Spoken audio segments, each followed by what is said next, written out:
délégation du réseau des institutions des droits de l'homme des pays membres du G5 Sahel a été reçue par le président Roch Kaboré. L'objectif était de présenter le réseau au président burkinabé.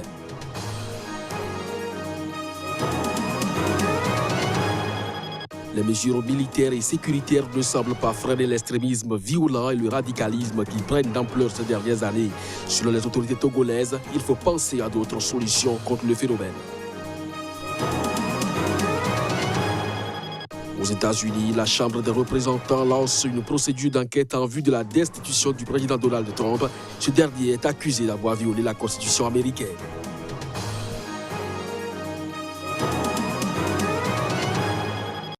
Bonjour à chacun, bonjour à tous et bienvenue dans cette session d'information statistique que nous ouvrons par les États-Unis où le Sénat américain a voté en faveur d'une requête visant à obtenir la plainte déposée par un lanceur d'alerte qui, selon les médias américains, s'est inquiété entre autres du contenu d'une conversation téléphonique entre le président américain et son homologue ukrainien Volodymyr Zelensky survenue le 25 juillet dernier. Cette requête intervient alors que la Chambre des représentants lance de son côté une procédure d'enquête en vue d'obtenir la destitution du président américain Donald Trump. Du côté des Républicains, on accuse le coup mais on garde sa sérénité. C'est une information que nous suivons de très près.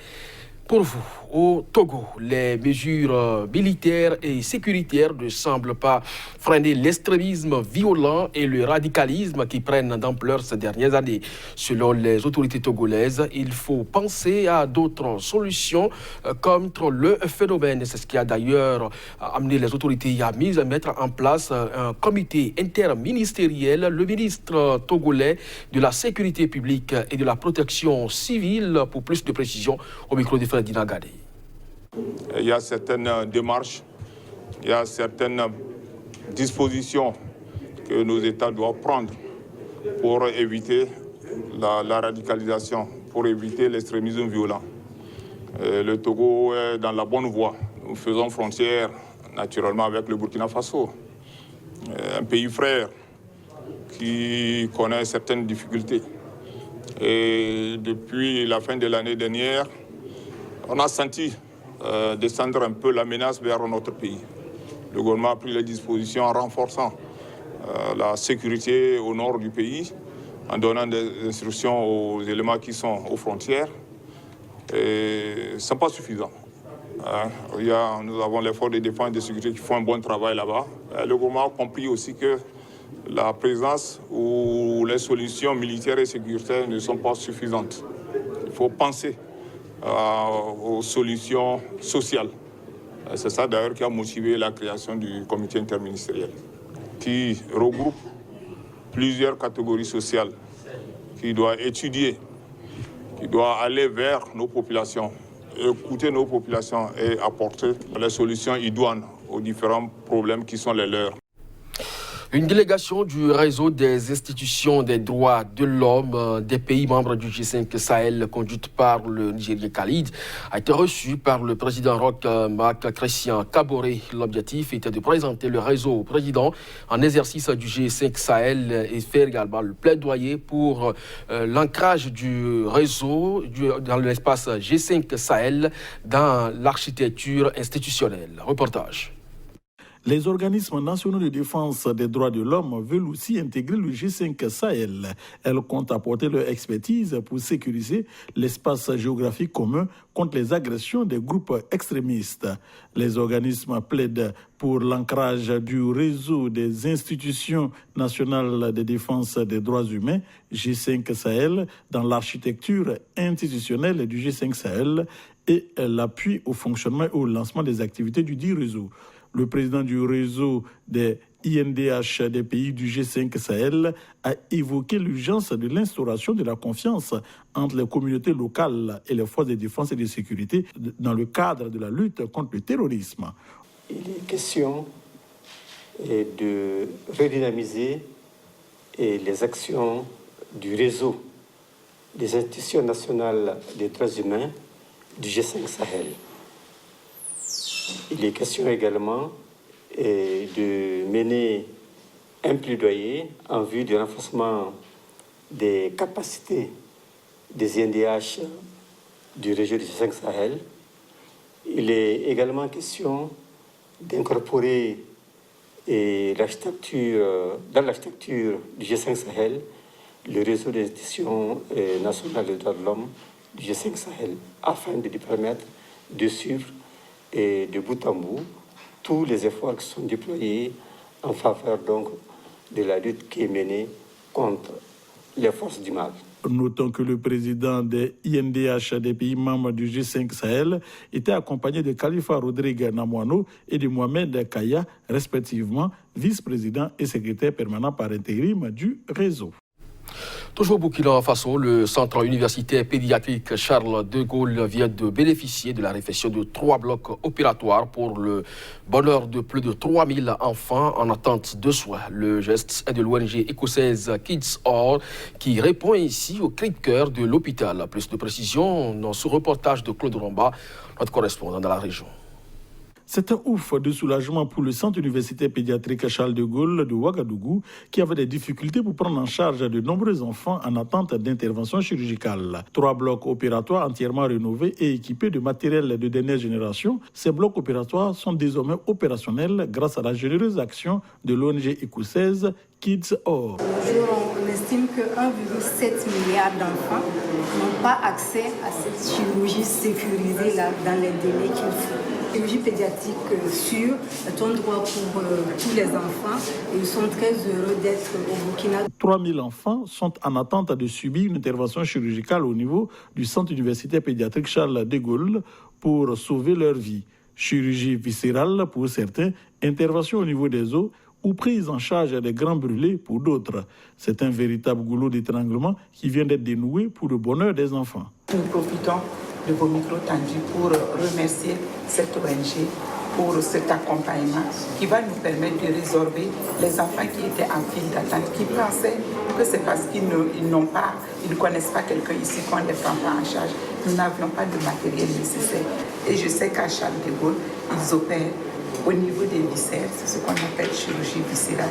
Ils font les interventions des os, donc ils font tout, ils font la réparation, ils prennent en charge les grands brûlés. Le coût total de l'investissement est d'environ 250 millions de francs CFA. Pour le donateur, il s'agit d'augmenter la qualité des soins pédiatriques. Pour rappel, 1,7 milliard d'enfants n'ont pas accès à des soins sanitaires et de qualité. Et le sens de cette action de l'ONG Kids Or est de changer la donne.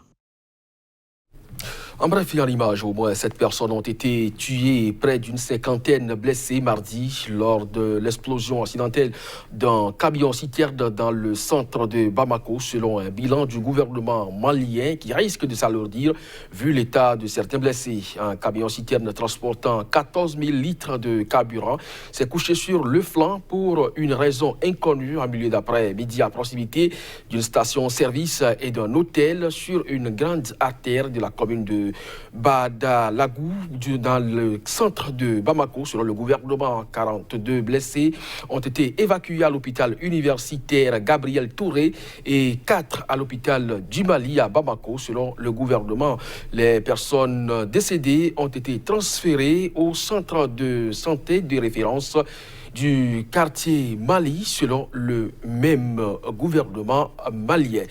Au Niger, cette fois, le personnel de l'opérateur de téléphonie mobile Orange, qui exige 18% du chiffre d'affaires de la compagnie avant son départ du pays, suspend une grève d'une semaine pour donner une chance aux négociations. Cette mesure a été adoptée à la demande du ministre de tutelle. On fait le point avec Abdul Karim Mahamadou, notre correspondant au Niger. Sur le point de quitter le pays, la compagnie de téléphonie mobile Orange Niger refuse toujours de céder aux exigences de son personnel qui réclame 18% des 50 milliards du chiffre d'affaires de l'année 2018. Les agents qui avaient déjà observé une grève de 48 heures le mois dernier ont décidé de durcir le mouvement avec cette fois-ci une grève d'une semaine qu'ils devaient entamer le lundi 23 septembre 2019. Mais à la demande du ministre des Télécommunications et de l'économie numérique, le personnel d'Orange a accepté de surseoir à la grève pour donner une chance aux négociations. Vu le mutisme de la partie employeur, c'est l'État qui a pris le devant des choses. Le ministre de tutelle, dont nous saluons le degré de responsabilité, nous a rencontrés déjà à plusieurs reprises dans les étapes de nos discussions pour nous rassurer sur le fait que déjà un certain nombre de nos préoccupations peuvent être discutées avec les repreneurs lorsque l'État finira le traitement du dossier. Et il s'est engagé à créer un cadre pour que nous puissions discuter avec les repreneurs. Le syndicat national des travailleurs des télécoms au Niger a décidé de prendre le dossier en charge et se réjouit de l'implication de l'État à travers le ministre de tutelle et souhaite vivement que les différentes parties parviennent à un accord.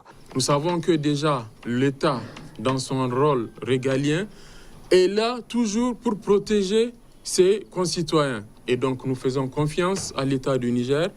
Le ministre nous l'a rappelé, nous avons rencontré plusieurs personnalités et nous sommes convaincus qu'une solution sera trouvée. Même engagement pour la Confédération générale des syndicats libres du Niger qui appelle l'État à prendre ses responsabilités pour faire entrer les agents d'Orange Niger dans leurs droits. Nous demandons au gouvernement de créer les conditions de règlement, en tout cas honorables, pour l'ensemble des travailleurs de Orange, et que justement ce mouvement d'Orange-là soit un peu une expérience pour notre pays, qu'on prenne cela en charge. Quelquefois, quand nous signons les contrats, nous les signons sans voir l'aspect emploi, nous voyons plus ce que le Trésor public gagne. Si jamais la compagnie refuse d'accéder aux exigences de son personnel, malgré l'implication du ministre, le syndicat et sa centrale d'affiliation s'engagent à rentrer dans la danse en généralisant le mouvement qui risquerait de causer de graves préjudices au Trésor public.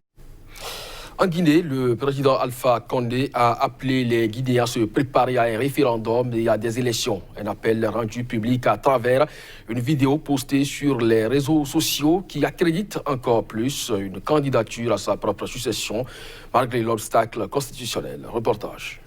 C'est à travers une vidéo datée du 22 septembre postée sur Facebook et abondamment reprise ce mardi par les médias guinéens que le président Alpha Condé a appelé les Guinéens à s'organiser et à se préparer pour un référendum et des élections.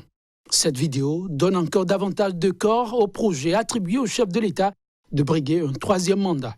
Dans cette vidéo rendue publique, le chef de l'État a aussi prôné la tenue d'élections législatives avant la fin de 2019. Alpha Condé, ancien opposant historique et premier président démocratiquement élu de la Guinée, achève son deuxième mandat en octobre 2020.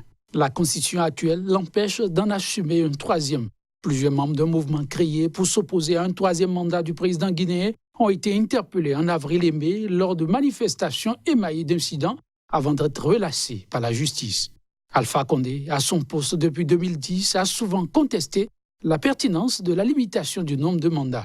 Il n'a jusque-là pas lancé une réforme constitutionnelle, mais il a mandaté début septembre son Premier ministre Ibrahima Kassori Fofana pour qu'il organise de larges consultations portant en particulier sur la Constitution.